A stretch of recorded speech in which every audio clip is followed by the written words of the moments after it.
கடந்த 1950களில் இருந்து தைவானை தனி நாடாக அங்கீகரிக்காமல் சீனாவின் ஒரு பகுதியாகவே இந்தியா கருதும் நிலையில் இந்தியாவின் இந்த நிலைப்பாட்டில் எவ்வித மாற்றமும் இல்லை என சீன வெளியுறவுத்துறை அமைச்சரின் இந்திய பயணத்தின் போது இந்தியா தரப்பில் உறுதியளிக்கப்பட்டதாக நம்பத்தகுந்த அரசு வட்டாரங்கள் தெரிவித்துள்ளன. தாம் அதிபராக பதவி வகிக்கும் வரை தைவான் மீது சீனா படையெடுக்காது என சீன அதிபர் தம்மிடம் உறுதியளித்திருப்பதாக அமெரிக்க அதிபர் டொனால்ட் ட்ரம்ப் தெரிவித்திருந்த நிலையில் தைவான் விவகாரம் சீனாவின் உள்நாட்டு விவகாரம் என்றும் அதில் மற்ற நாடுகள் தலையிட வேண்டாம் என்றும் சீனா எச்சரித்திருந்தது குறிப்பிடத்தக்கது. குடியரசுத் தலைவரை சாதாரண நிர்வாகியாக பார்த்துள்ளதாக உச்சநீதிமன்றத்தை நோக்கி மத்திய அரசின் தரப்பில் வாதம் முன்வைக்கப்பட்டுள்ளது. அரசமைப்பு சாசனத்தை உச்சநீதிமன்றம் மாற்றி எழுத முடியாது என மத்திய அரசின் அட்டர்னி ஜெனரல் வாதிட்டிருப்பது பெரும் அதிர்வலைகளை ஏற்படுத்தியுள்ளது. மசோதாக்களுக்கு ஒப்புதல் அளிக்கும் விவகாரத்தில் கவர்னருக்கு உத்தரவிடக் கோரும் தமிழ்நாடு அரசின் ரிட் மனுவை உச்சநீதிமன்றம் விசாரித்து கடந்த ஏப்ரல் மாதம் தீர்ப்பளித்தது. இது தொடர்பாக குடியரசுத் தலைவர் 14 கேள்விகளை எழுப்பியிருந்த நிலையில் உச்சநீதிமன்றத்தில் நடைபெற்ற விசாரணையில் மத்திய அரசின் அட்டர்னி ஜெனரல் கே வேணுகோபால் ஆஜராகி வாதிட்டார்.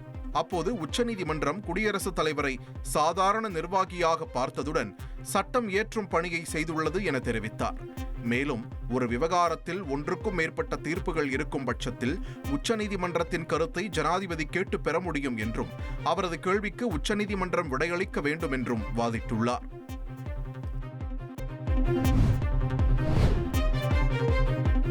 மதுரையில் நாளை நடைபெறவுள்ள தமிழக வெற்றிக் கழகத்தின் 2வது மாநாட்டில் பல்வேறு பணிகளை மேற்கொள்ள 5000 தன்னார்வலர்கள் தேர்வு செய்யப்பட்டுள்ளனர்.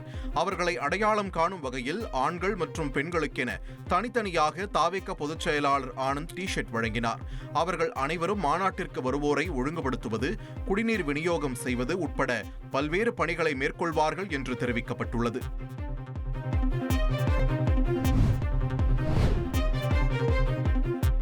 2025ஆம் ஆண்டிற்கான கேரள அரசின் சிறந்த ஸ்டண்ட் இயக்குனர் விருதை ஸ்டண்ட் சில்வா வென்றுள்ளார்.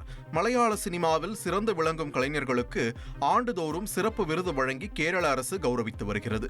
அந்த வகையில் மோகன்லால் நடித்த எம்புரான் மற்றும் தொடரும் ஆகிய திரைப்படங்களுக்காக ஸ்டண்ட் சில்வாவுக்கு 2025ஆம் ஆண்டின் சிறந்த ஸ்டண்ட் இயக்குனர் விருது வழங்கி கேரள மாநில அரசு கௌரவித்துள்ளது. 2 படங்களிலும் ஸ்டண்ட் காட்சிகள் ரசிகர்களை வெகுவாக கவர்ந்தன.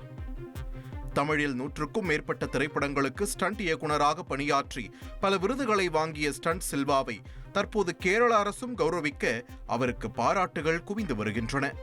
ட்ரெண்ட ஃப்ரெண்ட் ஆக்கிக்கோங்க. தந்தி டிவியின் சப்ஸ்கிரைபர்ஸ் அண்ட் ஃபாலோவர்ஸ் குடும்பத்துல நீங்களும் இணையுங்க.